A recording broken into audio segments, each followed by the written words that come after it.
So in a sense, the paper picks up on a theme that was developed really in a discussion earlier. In a sense, the despair between managers on the one hand, governments on the other. Is there space for hope? And the new person in the room is the shareholder, not just the shareholder in some small sense, but the asset manager, the large shareholder. So to some extent, the claim of systematic stewardship is a claim that the asset managers can play a distinctive role, not just as a shareholder, but one that thinks about systematic concerns, not just own firm specific concerns.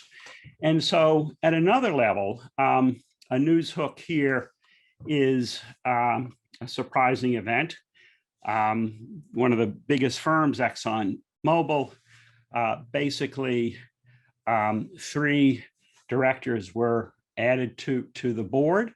There was a defeat of the management proposed 3 directors, and here's the line: the top 12 were elected, and 3 of the activists put forward by Engine One, a firm that held 0.02% of ExxonMobil stock, succeeded at this. And part of the reason that they succeeded was because of the vote of the big 3, BlackRock, Vanguard, and State Street, which in total held about 31% of the shares that actually voted for these directors. Now, to be clear, investors had a lot of reason to challenge ExxonMobil because of their performance, rather the underperformance of ExxonMobil. But Engine One is not Elliott Management.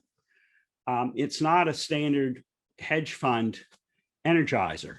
Rather, it's a firm that believes over the long term, the interests of the shareholders and the stakeholders will coincide, will converge. So it really is a stakeholder-focused firm. And to be sure, their target was Exxon, and they were able to succeed because, in part, because the coalition of the shareholders who opposed could also think that Exxon had done poorly as a management team.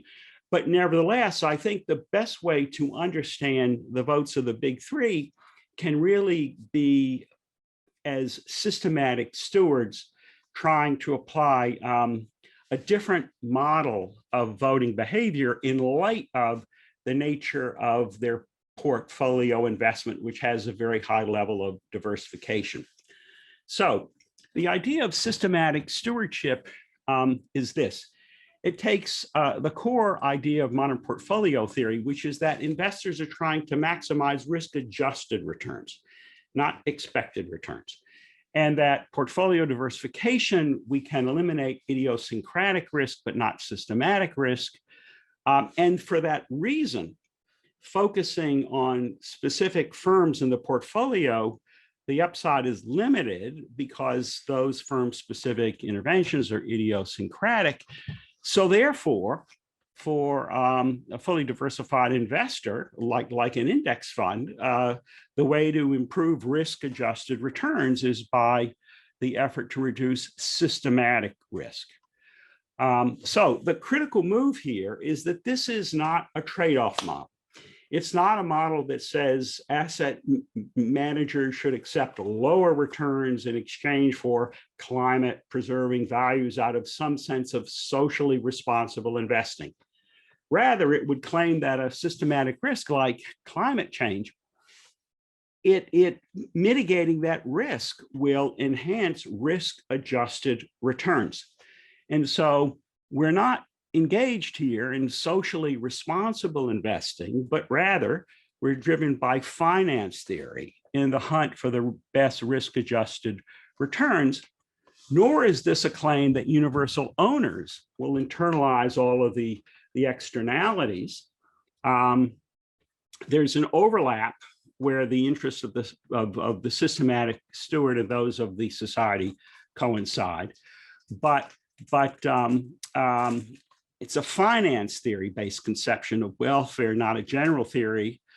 But nevertheless, it does offer a promising route to make headway on some wicked hard issues that now are before us. And so, to put it in grand terms, the goal of systematic stewardship is to provide a foundation for a form of engagement by large investors and asset managers with their portfolio companies and with the broader environment that fits their model of investing and their low-cost business model. So, summary of the talk, maybe I'll get on with it in the interest of time. So where does stewardship come from? Two factors. First is the concentration of share ownership in the hands of these large owners, which overcomes collective action issues of dispersed share ownership. Secondly, there is a theme that's kind of familiar to our discussions, which is the global governance deficit.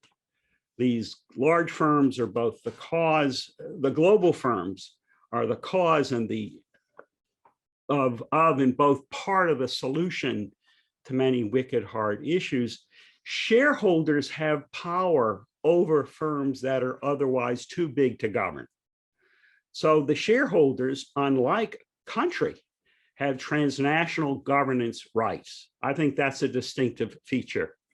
And so the big move is we start with stewardship with a call that these owners should just vote as informed shareholders.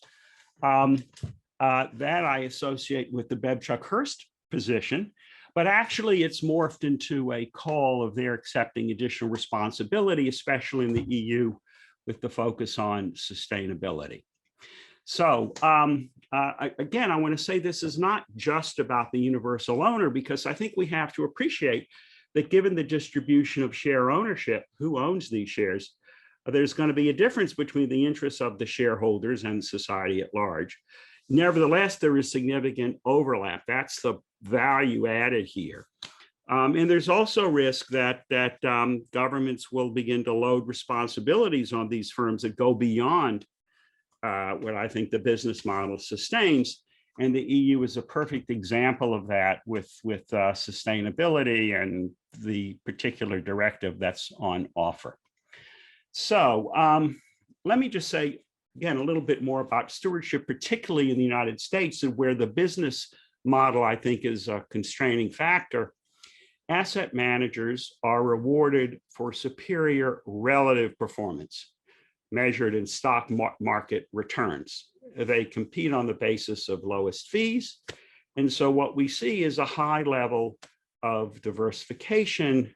The index fund essentially is the limit case. So the question is whether stewardship is really consistent with this model. And so the model I'm trying to offer is a form of stewardship that is consistent with that model. So what are the kinds of stewardship? Well, they're guidelines for voting across the portfolio. We see that. There's in effect, the interaction between the performance activists and the investors, the asset managers that Ron and I described before. And then there is a performance-focused engagement on firm by firm. We don't see much of that, as Lucian has already shown. So what's the ESG stewardship that's possible? What's the model that fits the fund's investment strategy of extensive diversification and a low-cost business model? So first, what is systematic risk? It's risk that cannot be diversified away, obviously. But what is it? How do we identify it? Generally in finance, we've seen it move away from a structural model to essentially a data mining model. But I think there's an alternative approach Robert Barrow started this, I think, in the sense there's an unexplained residual systematic factor that is the risk of rare disasters, the overhang risk of the black swans, the green swans, which has definite impact on price. The further point is that we believe that systematic risk can be modifiable. It's not just out there. It's not just fixed. Indeed, I would say that Basel III, Basel IV, which is a very expensive regime governing financial firms, is an effort to change, to reduce the level of systematic risk associated with financial sector. So the question is, what are the potential targets of this model? Well, one of them, obviously, is climate change risk and economic harm that would affect values across the diversified portfolio or manifest. And we're all familiar with the horrors of non-linear risk realizations, the Greenland ice shelf slipping into the Atlantic. That's a profound massive economic harm, obviously. There's also financial stability risk. The great financial crisis shows the potential for that. There's one more contentious social stability risk, which is, that's obviously going to be where a lot of debate occurs, but modern portfolio does create a distinctive risk for social stability because it limits the capacity of private firms to provide stakeholder insurance, especially for the employees, against the adjustment costs of economic change. And it adds an accelerant to the rate of such change. So let me just spend a minute on the mechanism for that. First, what modern portfolio does, I teach this in M&A every year. It promotes diversification at the portfolio level, not at the firm level. So what we see is an emphasis on focused firms, the effort to eliminate inefficient, unrelated diversification. We encourage risk-taking at the firm level.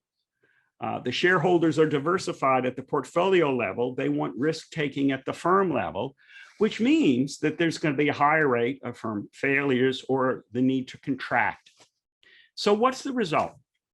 There's going to be risk shifting associated with this, risk shifting on employees particularly. Senior managers can adjust to the change in risk because they get higher stock-based pay. The creditors can adjust.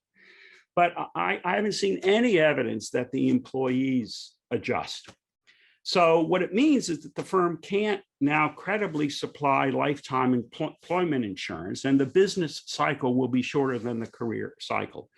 So the result of this, again, this flows to some extent from modern portfolio theory, which is inherent in the way that these large funds invest. It's not just a heightened dislocation in careers and life circumstance, but a growing setup that the setup, a growing sense that the setup produces the unacceptable distribution of gains. And so we run the backlash risk with systematic implications, and that's the point.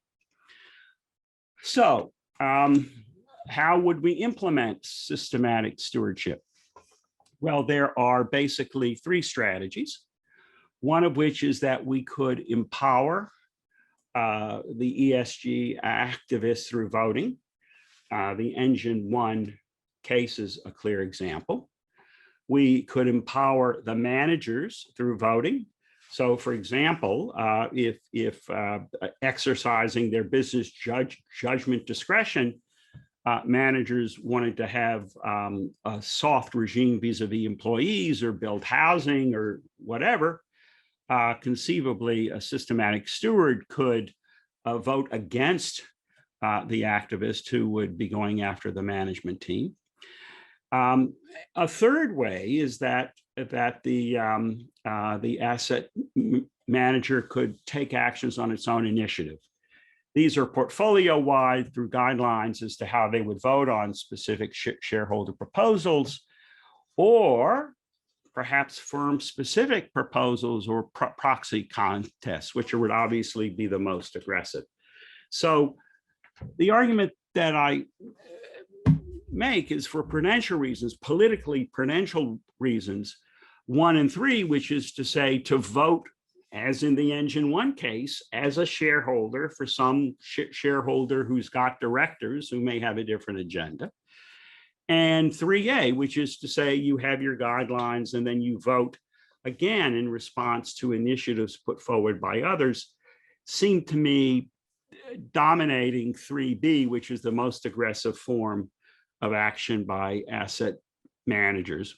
And I think the systematic stewards essentially should lead from behind.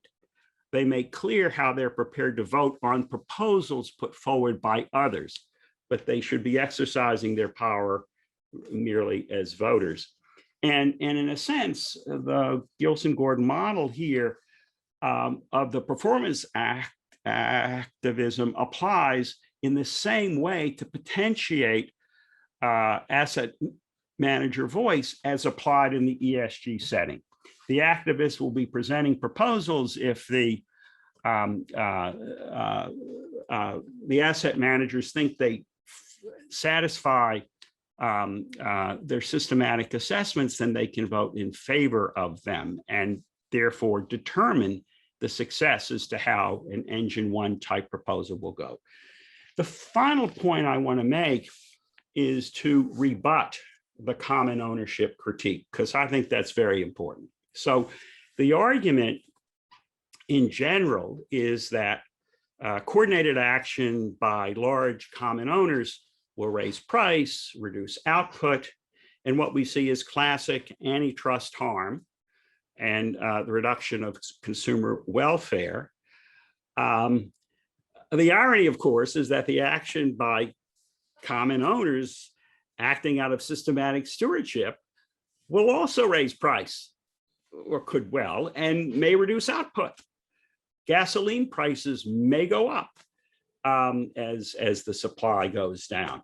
And there can be other factors. But I think the crucial difference is the impact on consumer welfare and social welfare, which distinguish the two cases. So the point is reducing the risk of a systematic shock, reducing the risk of an economy-wide negative event will improve consumer welfare. In other words, by improving the performance of a diversified portfolio, you're also, by reducing systematic risk, getting better risk-adjusted returns for the portfolio, you're also improving the welfare of everyone. And why is that? Because the connection between portfolio values and the real economy.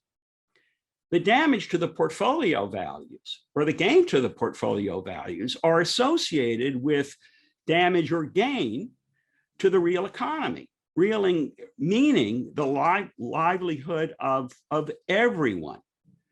So this is a case where collective action, even if you take the common ownership critique seriously, the fact is the impact of it will be to increase rather than to reduce social welfare, even for those who don't have any stake in the portfolio returns as shareholders.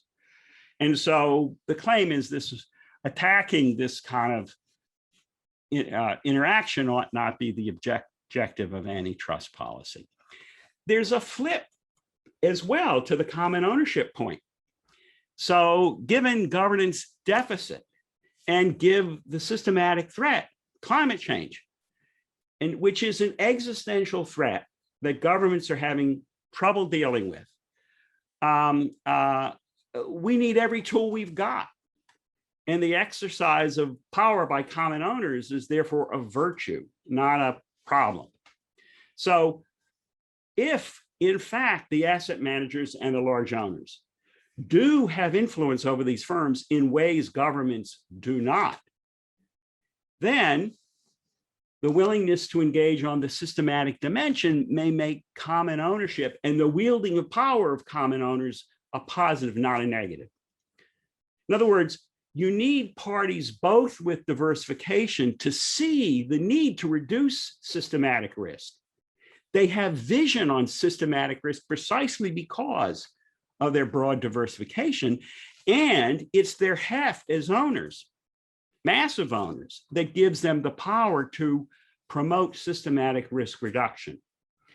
So there's a certain twist here that if you think particular systematic risk, climate change risk, are indeed existential and they come prior to worries about the effect on the airline ticket price, for example, then the things that become the potential source of criticism of common owners, in fact, become maybe the strongest case in their behalf. I'll stop there. Thank you, Jeff. Jonathan Macey from Yale will comment. Hi, John. So I really like this paper. It's really interesting. I have three kinds of overarching questions that I'm going to address during my remarks. Number one is, what makes BlackRock and these other firms like State Street and Vanguard so special? Two is, there's an embedded assumption here that we can really distinguish a performance dissident shareholder like an Elliott Management, let's say, from an engine number one. But I'm not sure we can do that other than by their claims or their reputation. And it'd be very easy for an Elliott to do exactly what engine number one did, as reasons I'll point out. And two, where are the agency costs? It's pretty rare that I get outflanked on the libertarian right when I'm commenting on someone's paper, but Jeff has solidly outflanked me. Is it really the case that nobody at BlackRock, Vanguard, or State Street want a kind of want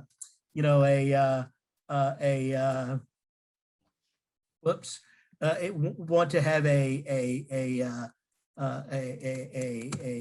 kind of an easy life, if you will. So let me get started here. Very optimistic state of the world in this paper, so that companies are acting as though their interest, everybody's interests converge, and the world is going to be a happy place where the lion will lie down with the lamb. I love that. It's really a paean. Here's my first big question about the paper is, it's a paean to these systemic stewards. The systemic stewards are BlackRock, Vanguard, and State Street. But suppose I'm a diversified shareholder myself, just little old me. It seems to me the theory that Jeff has would be that I'm going to act in the same way as BlackRock, Vanguard, and State Street. Or even if I'm non-diversified, I still have to walk around on this planet and worry about a social unrest. So aren't we all undiversified investors? In other words, I don't understand why in the model in this paper, the systemic, the BlackRocks, Vanguards, and State Streets are acting any differently than a little old undiversified investor like myself.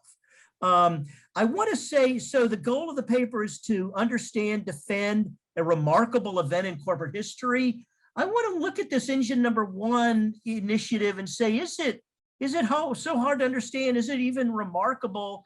And why defend it? And no one's attacking it that I'm aware of. I don't know even, I guess I'd be more interested in knowing what the attack would be, which I can't figure out. But so I certainly agree that this was an interesting event. But what's remarkable to me is not the take that Jeff Gordon has. Jeff Gordon's take is, wow, we elected 3 directors to this 12-person board, excuse me.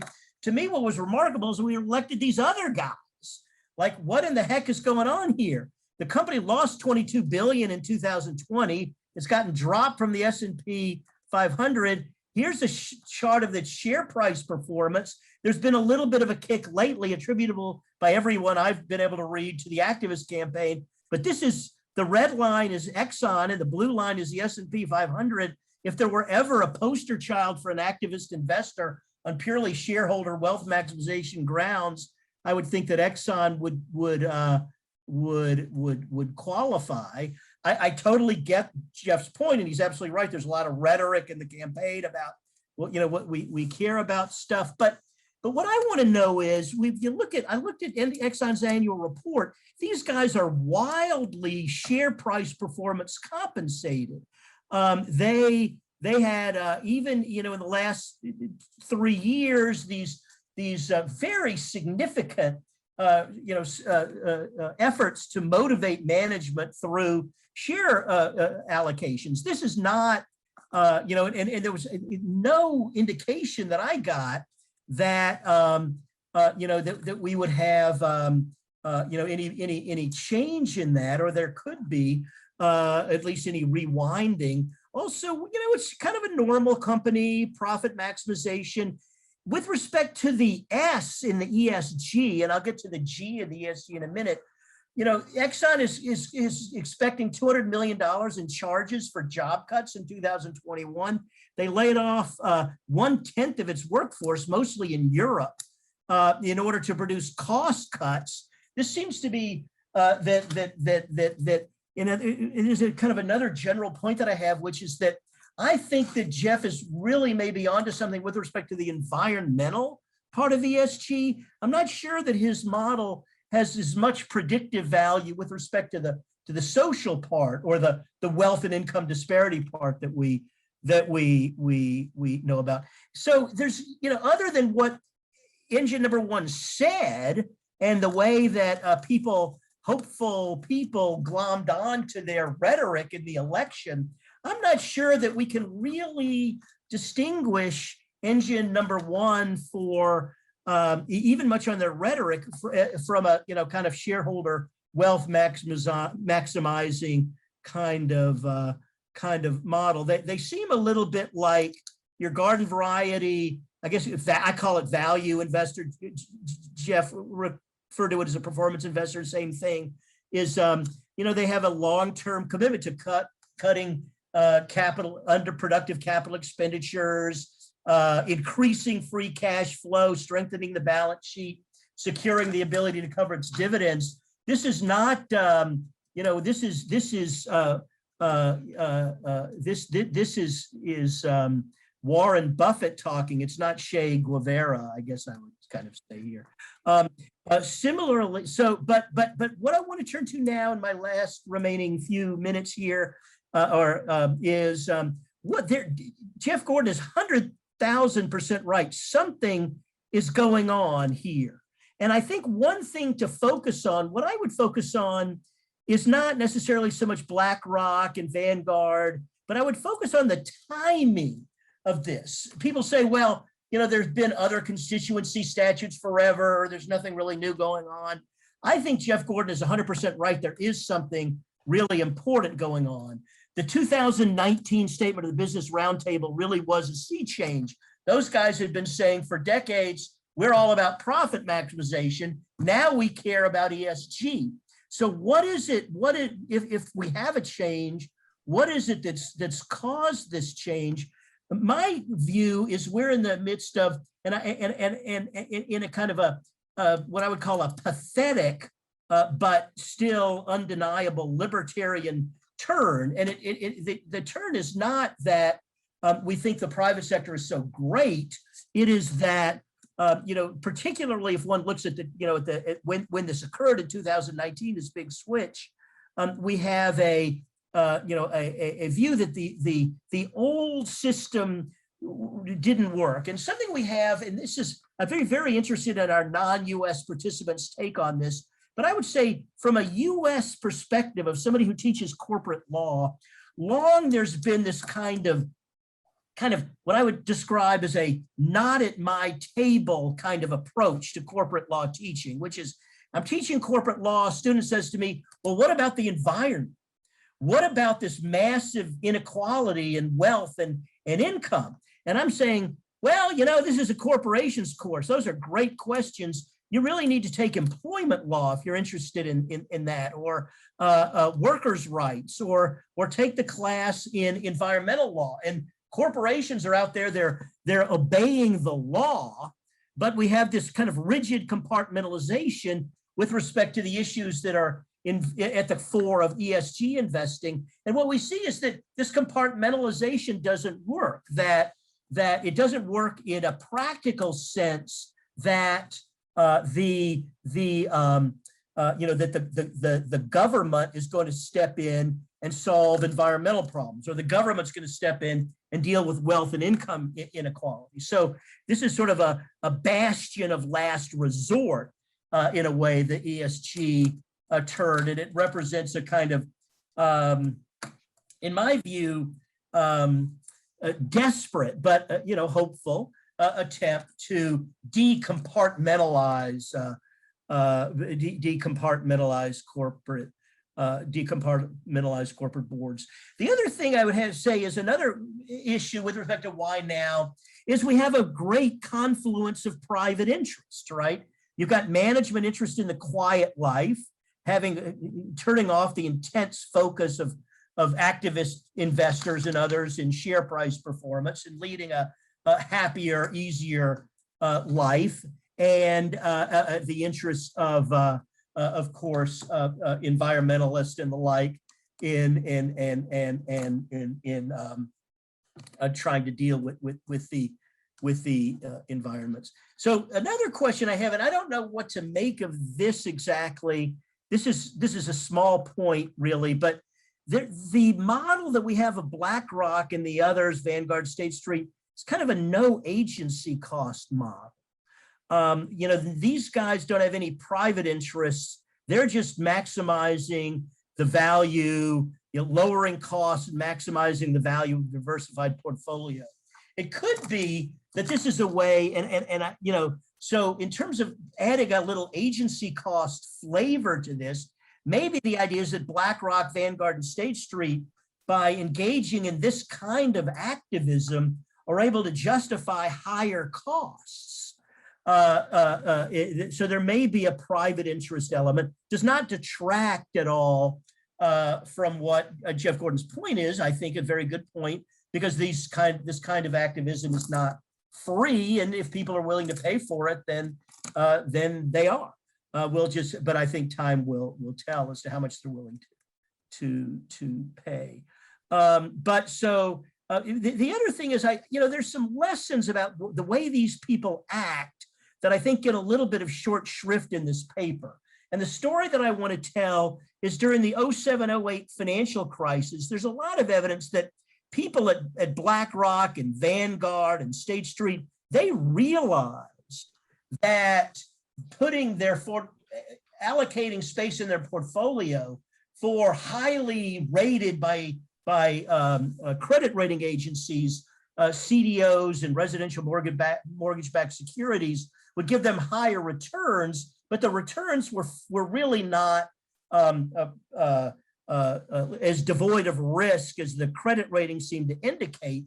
And just as a matter of survival, fund managers had to flock into these inferior but highly rated securities because they were underperforming in the short term the portfolios of other investors who were more highly who had a higher percentage of their inventories in these other securities. So there is some evidence that even these big funds, not the fully diversified funds, but at least managed funds at places like Vanguard and the like, State Street are not, their Fidelity are subject to certain amounts of transaction costs and coordination problems. So I think, as I said before, I think that the argument is stronger as it relates to the environment than as it relates to social issues. And I'm not sure that the Vanguards and the BlackRocks are that, I don't know what the right term would be,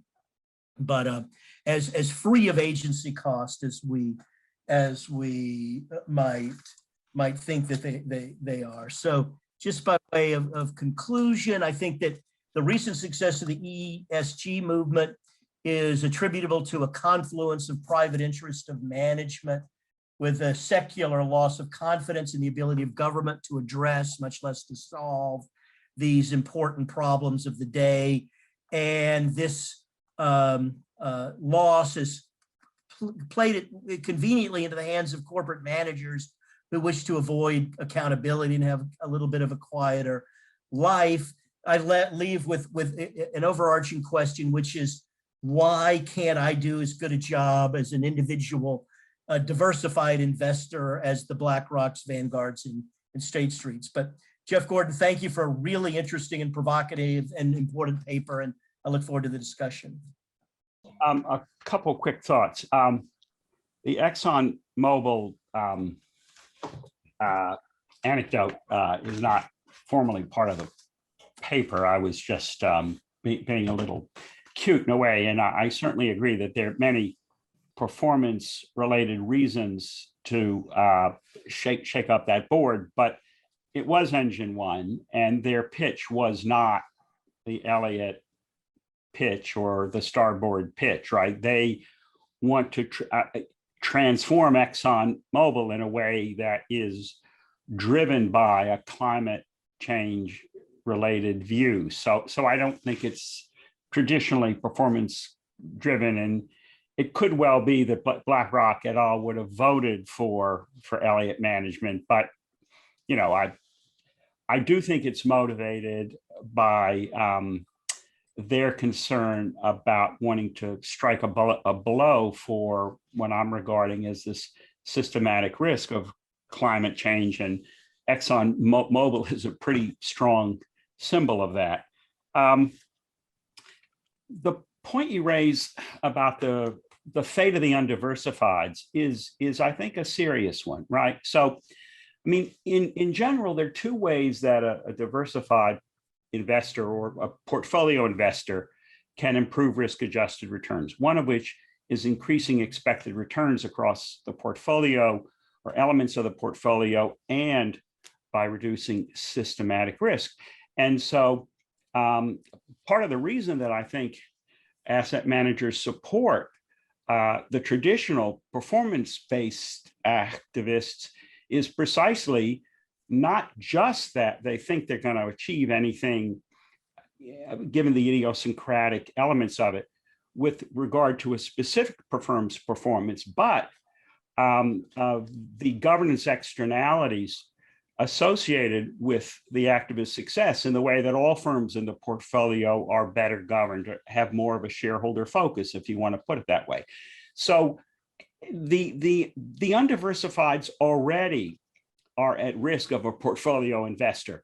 The decision by BlackRock to have a uniform classified board rule, or a rule against it across the portfolio, is going to be bad for some undiversifieds who's in a firm where the best fit might involve a classified board. We've crossed that bridge. So the undiversifieds take the world as they find them, in a world in which the diversifieds are really king, I think. The point you make about the does this model work better for environment, particularly for climate change and for financial stability, than social risk? And I take the point, right? It's easy to get consensus that climate change is a systematic risk, that financial stability is a systematic risk. There's a theory by which some elements of social dislocation can be systematic, and that a party cares to reduce systematic risk might attend to it. But there's a lot of fact finding and slippage there, and I don't want to overclaim. And part of the point that I made is there a set of serious, wicked problems for which activism by these asset managers is in fact incentive compatible with their core business model, for which we could look to them for that, without claiming that therefore there's, the full set of issues is going to be in any way addressed. And obviously the social dimension is one in which there's going to be a very substantial gap between what we might expect from a systematic steward and from what might be important social questions to take on. Elizabeth?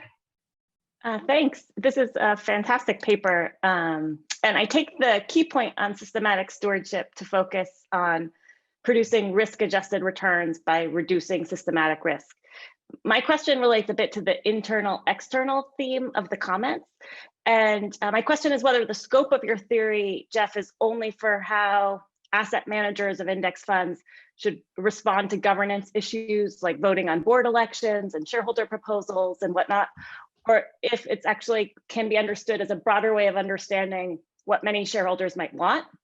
For example, they might be agnostic about whether it's done through internal governance or external regulation, but your theory tells us that they want a reduction in things that produce systematic risk, like climate risk, social risks, financial stability, or maybe they even prefer external rules of the game, because that would be cheaper, or would support laws that would do that to reduce systematic risk. But in their absence or in their anticipation, like forward compliance, they want it done through governance to the extent possible, because that maximizes risk-adjusted returns at a low cost. So I wonder if you're setting it out in the narrow sense of the theory that we should use finance theory to understand how asset managers should use their governance rights, or if you would support understanding it as in the broader sense of the theory. Yeah, no, that's a great question. Right. So Elizabeth's point is acting for their beneficiaries should let BlackRock play a lobbying role. For example, you've got to address climate change risk with a carbon tax, right? And write letters. Or for financial stability risk, become a major player in what the Fed is doing on the implementation of Basel III. And because that's how you would really serve the interests of the beneficiaries, by picking the optimal set of rules, whether they be internal or external, that will have the effect of reducing systematic risk, right? I mean, that's your point. And here I think, you know, I'm driven back to consistent with their business model and what we can reasonably expect. Because I do think that insofar as they play an active role in the political process, they will become the target of attack.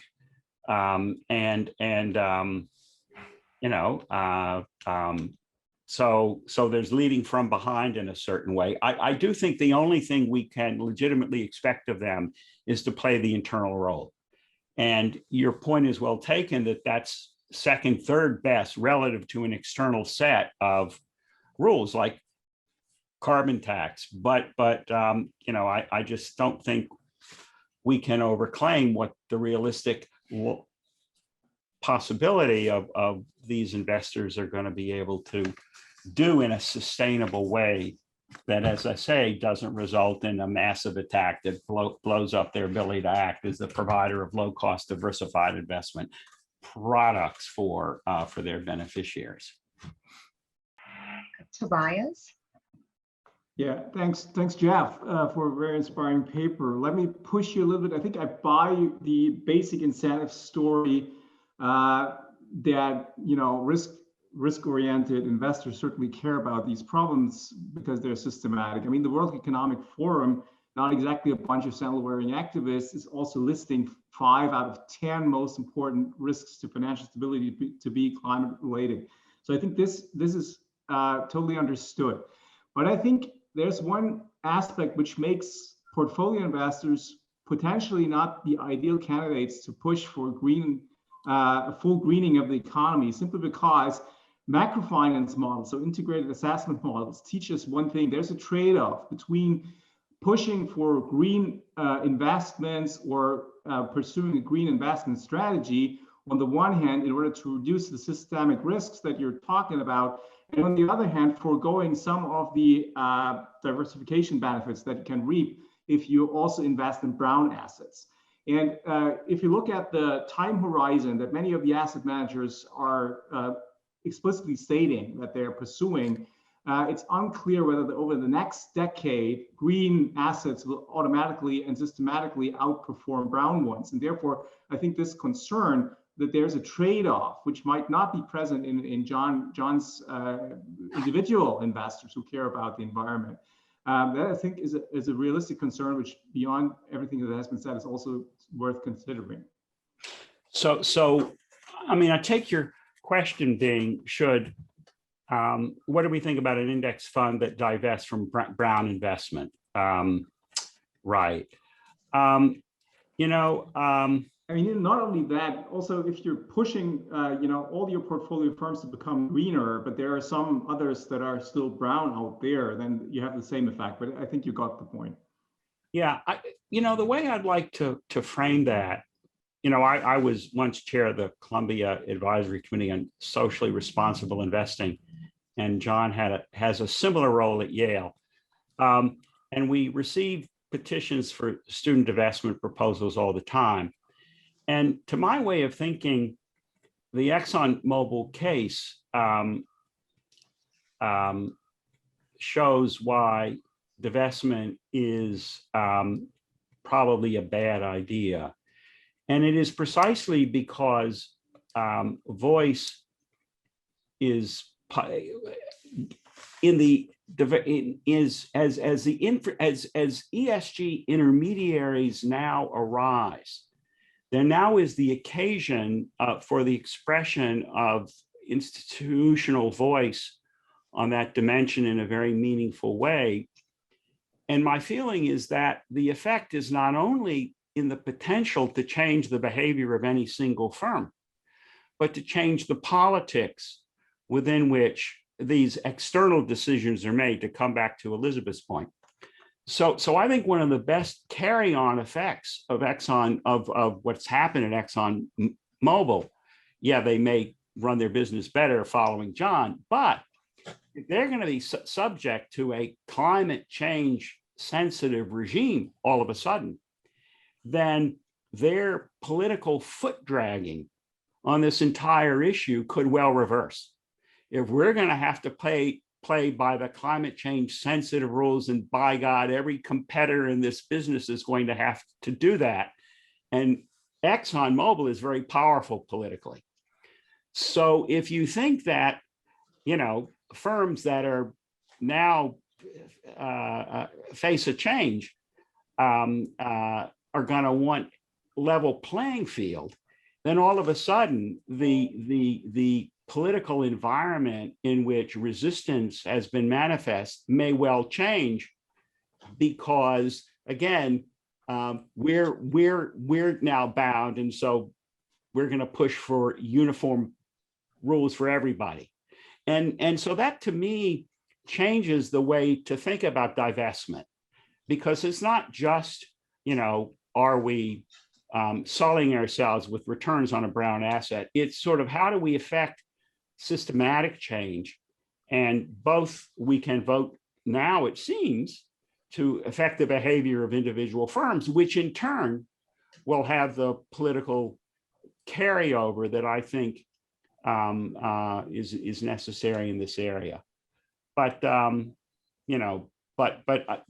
paper doesn't present a well-developed theory of what to do with brown versus green and this political story, but it's, kind of what I'm thinking in response to your question. I'll be collecting 2 questions at a time now. So Ernst and then John. Yeah, quickly, basically following up on Tobias maybe, but your theory, Jeff, is, I think, deeply depressing. It may be the right theory, but it's deeply depressing, because what you're basically saying is that governments have failed to resolve problem number 1 globally, and now let's have it done by an investment fund. That is also showing where things go wrong, because it's not just about combating climate change. Climate change is a global risk that affects people very differently, and so it's a deeply political issue. There are people who are suffering potentially a lot in the next 30 years if climate change happens. There are others who are suffering a lot if we are combating climate change, and there's many people in between. So it's a political issue, which is about, in fact, the S component that Jonathan was emphasizing. And I also share Jonathan's view that BlackRock is probably worse at the S part than the E part. And so now you are saying, okay, we have the fortunate situation that we have a global risk, and investment funds are good at understanding risk, so let them take care of it. But it's a high price, which usually is paid by many others, and that's what politics should be about. So I think you should at least emphasize that politics plays a role, and that what you're suggesting as global stewardship has a very positive connotation. It's maybe just global loss limitation or something like that. So it's much more defensive than this very positive goal, I would think. Positive, negative depends on the baseline of what your prior expectations were, I guess. Yes. Getting more pessimistic by the hour. Yeah, right. Well, so one way to think of this is opening well, remember, I don't see these funds as first actors. They are responsive to proposals put forth by others. So let's take certain social proposals, right? So one could imagine that if a social activist fund presented a proposal or there are two dimensions, right? One of which is the proposal by the social fund, the activist fund, which could present a case that mitigating that there's a particular systematic risk in the way this firm did business with respect to employees. And, then the persuaded systematic steward might vote in favor of it and affect a change that otherwise wouldn't happen. And furthermore, it could be that managers inspired by their internal ethics or push from their own employees might behave in what you would regard as a pro-social way. If there's a contest by an activist on performance grounds, then insofar as this appeal to systematic elements, then the fund can vote in favor of management. But look, I mean,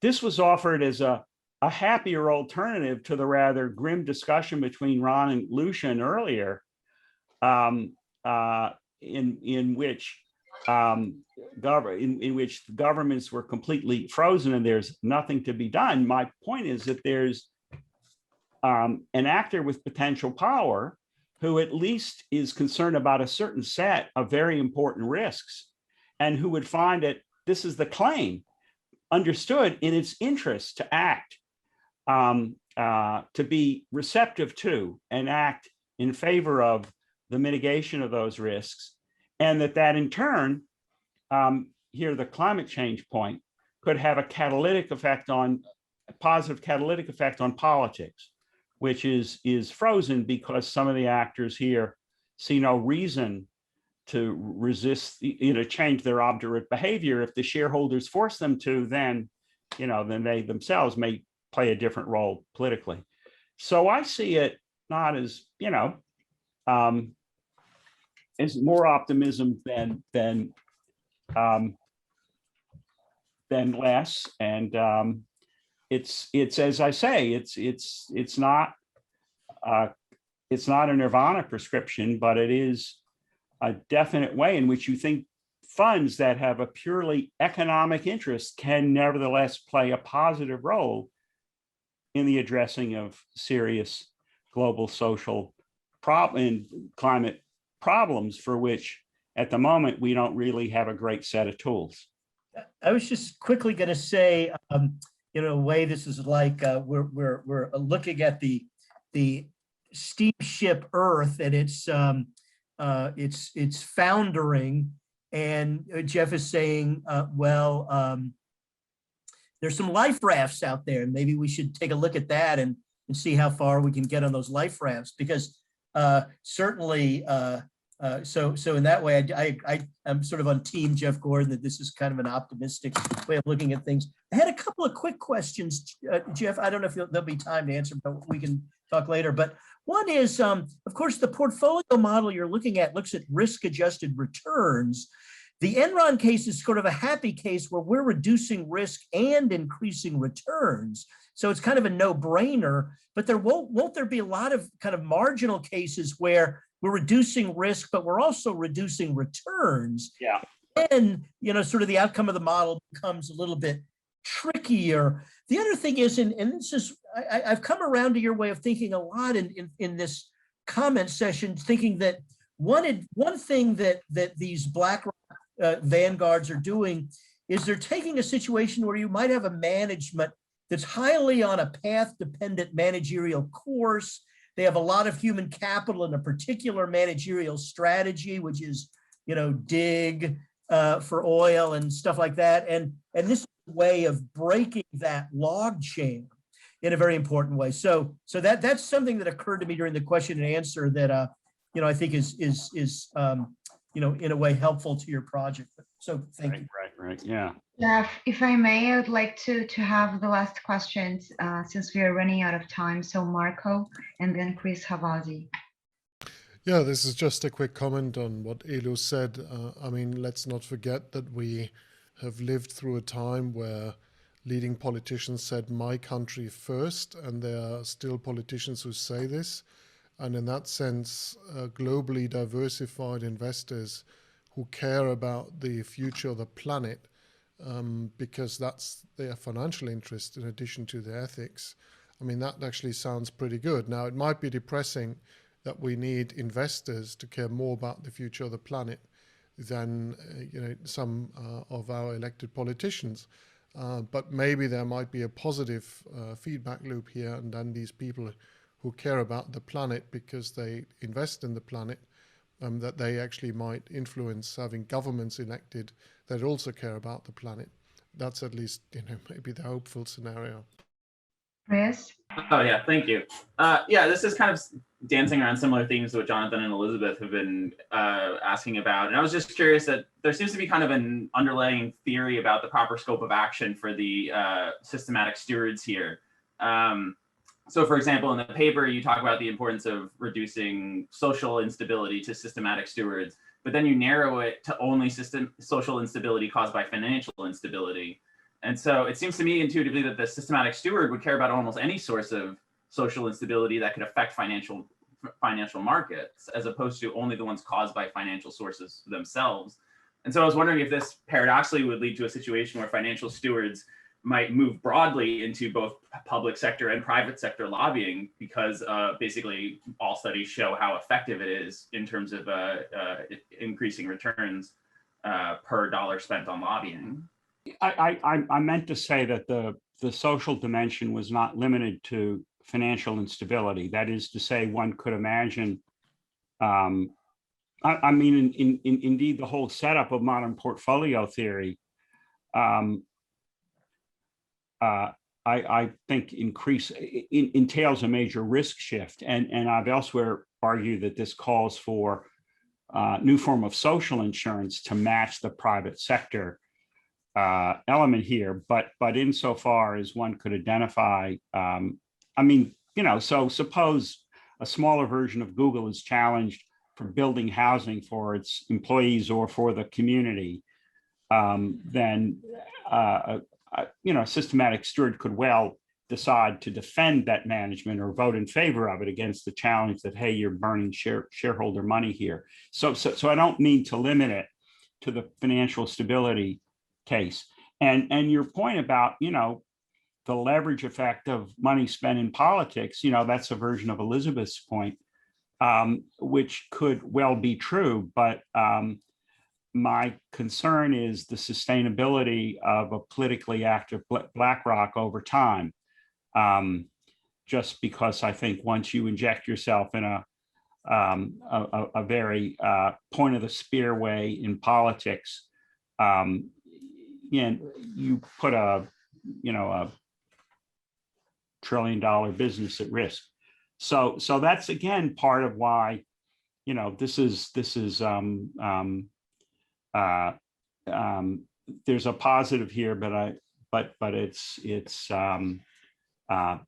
limited, and I don't think can expect these funds to be at the vanguard. But the happy part of it is that there may, and this picks up the point we've been discussing earlier about, the millennials and the Gen Zs having a different set of objectives. And, Michal Berzuz's paper about funds marketing themselves appealing to those groups.